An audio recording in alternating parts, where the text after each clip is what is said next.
Bruce Toussaint. Europe 1 matin. L'actualité internationale, Alexandre Adler, bonjour. Bonjour Bruce. On va en Égypte parce qu'on est à 2 jours d'une élection présidentielle. C'est décidément un week-end électoral très chargé. La Grèce, la France bien sûr et l'Égypte. On est à 2 jours de la présidentielle, mais la situation politique est extrêmement tendue. La justice égyptienne a déclaré le Parlement illégal, le Parlement qui est dominé par les islamistes. Oui, alors la justice...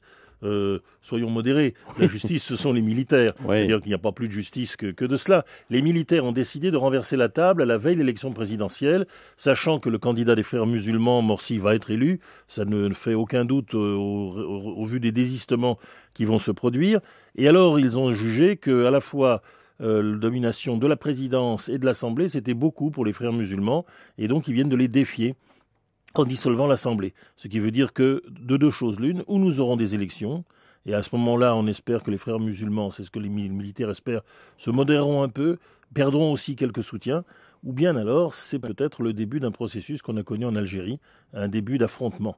Et si c'était le cas, ce serait vraiment la fin du printemps arabe. Mais est-ce que la présidentielle est maintenue? Oui, a priori. A priori, la présidentielle est maintenue, et dans la mesure où les frères musulmans estiment que cette provocation a pour but aussi d'empêcher qu'elle se tienne, ils donnent les consignes de calme pour essayer déjà de faire passer leur candidat dès dimanche. Mais ensuite, évidemment, l'explication de gravure commence et elle est très sérieuse. Les militaires ont pensé que les frères musulmans allaient leur laisser une place importante dans le pouvoir, ils n'en sont plus sûrs, et donc les enchères montent, mais les enchères montent. C'est un peu comme la conduite sur chaussée glissante, un coup de volant malencontreux, et nous sommes dans la guerre civile, dans le plus grand pays arabe. Ce qui n'est pas peu de choses aujourd'hui, c'est une grosse nouvelle. Merci Alexandre Adler.